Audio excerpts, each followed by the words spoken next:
सांपों को मारने के लिए भेजा। गरुड़, तुम इसी वक्त धरती पर जाओ और उसमें रहने वाले सभी सांपों को मार डालो। गरुड़, ऐसा करने की इच्छा तो नहीं होती, किंतु महादेव को वापस लाने का यही एक तरीका है। जो आज्ञा मेरे प्रभु। नारायण का आदेश पाते ही गरुड़ धरती पर जाकर सांपों की हत्या करना शुरू कर देते हैं।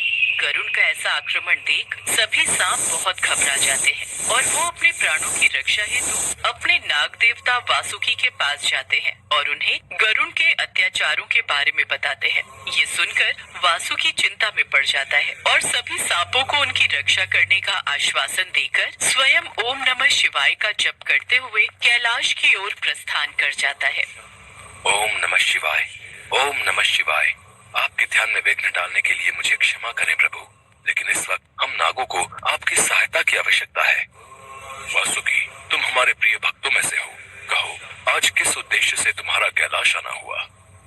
जैसा कि आप जानते हैं कि नागों को रहने के लिए नागलोक मिला हुआ है प्रभु, परंतु कुछ नाग धरती पर भी रह रहे हैं।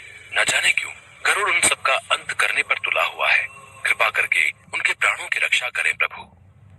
तुम परेशान मत हो वासुकी, हम तुम्हारी सहायता अवश्य करेंगे।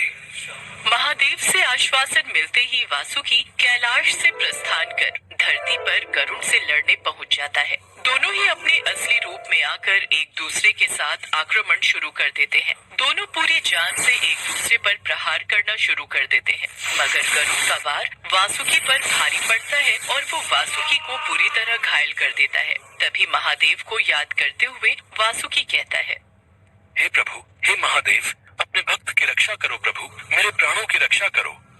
वासुकी की प्रार्थना करते ही महादेव तुरंत वहाँ हाजिर हो जाते हैं। हर हर महादेव, मुझे गरुड़ से बचाओ प्रभु, वो मुझे मार डालेगा। ये सुनते ही महादेव गरुड़ को समझाने की कोशिश करते हैं, लेकिन उनके लाख समझाने पर भी वो उनकी एक नहीं सुनता और अपने प्रहार जारी रखता है। फिर महादेव भी उस पर पलटवार करते हैं, जिसमें गरुड़ बुरी तरह घायल हो जाता है और वो नारायण को याद करता है। उसी पल नारायण वहाँ प्रकट हो जाते हैं। महादेव, शायद आप ये भूल रहे हैं कि गरुड़ मेरा वाहन है, साथ ही मेरा भक्त भी। इसका अपमान मुझे कदापि बर्दाश्त नहीं। मेरे कहने पर ही ये नागों का अंत कर रहा है। पर भला नागों पर यह अत्याचार क्यों? क्योंकि ब्रह्मदेव ने इनको रहने के लिए नागलोक दिया है, फिर ये सब वहीं जाकर रहे। मैंने नागों की रक्षा करने का वचन दिया है और मैं इनकी रक्षा अवश्य करूंगा। मान भी जाइए महादेव, और ये बेकार का हठ छोड़ दीजिए, अन्यथा मेरा और आपका युद्ध संभव है। अगर यही बात है तो मुझे इसमें कोई आपत्ति नहीं। इतना कहते ही महादेव नारायण पर प्रहार शुरू कर देते हैं। दोनों ही अपनी अपनी शक्तियों का प्रयोग करते हुए आसमान में बादलों के बीच एक दूसरे पर प्रहार करना जारी रखते हैं। महादेव, ये युद्ध इस संसार का विनाश भी कर सकता है, भयंकर प्रलय का कारण भी बन सकता है। इसलिए अभी भी मेरी बात मान जाइए और इन नागों की रक्षा का विचार छोड़ दीजिए। अब ये युद्ध केवल इन दोनों का नहीं, बल्कि हमारे बीच का युद्ध बन गया है। अगर धर्म और कर्म अलग अलग हैं, तो फिर इस ब्रह्मांड पर प्रलय आने से कोई नहीं रोक सकता।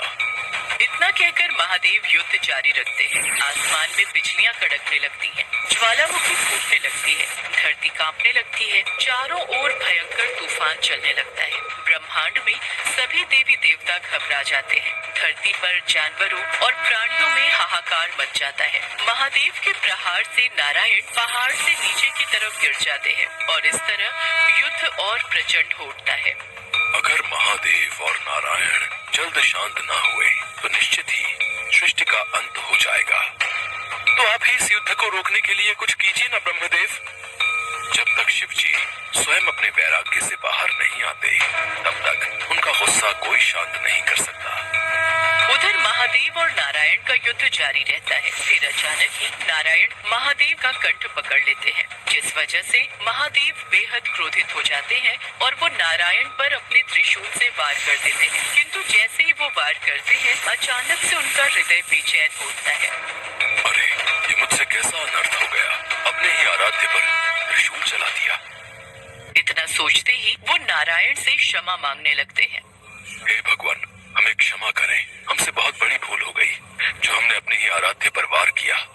उनके इतना कहते ही वो अपने वैराग्य से बाहर आ जाते हैं। फिर नारायण उनको समझाते हुए कहते हैं, महादेव, ये सब लीला हमारी ही रची हुई है, लेकिन क्यों? आपको वैराग्य से बाहर लाने के लिए मुझे ये खेल खेलना पड़ा, और इस लीला में आपके कंठ पर छपी मेरी उंगलियों के कारण भविष्य में आपको शितिकंठ के नाम से भी जाना जाएगा। युद्ध समाप्त होने के बाद सारी प्रलय शांत हो जाती है। सभी देवी देवता प्रसन्न होते हैं। चारों ओर खुशनुमा माहौल हो जाता है। साथ ही सारी सच्चाई सामने आने के बाद गरुण भी महादेव से क्षमा याचना मांग लेता है और वासुकी महादेव के सामने रोते हुए हाथ जोड़कर निवेदन करता है, मैंने बहुत कष्ट झेले हैं प्रभु, अब मुझ पर कृपा कर मुझे अपनी शरण में ले लीजिए। तुम्हारा दर्द मैं भली भांति समझता हूँ वासुकी, इसलिए तुम्हारा स्थान आज से मेरे चरणों में नहीं बल्कि मेरे कंठ में होगा। मैं कुछ समझा नहीं प्रभु, अब से मैं तुम्हें अपने कंठ में धारण करके रखूंगा। मैं धन्य हो गया प्रभु, मेरा जीवन धन्य हो गया। उसी दिन से महादेव वासुकी को अपने गले में धारण कर लेते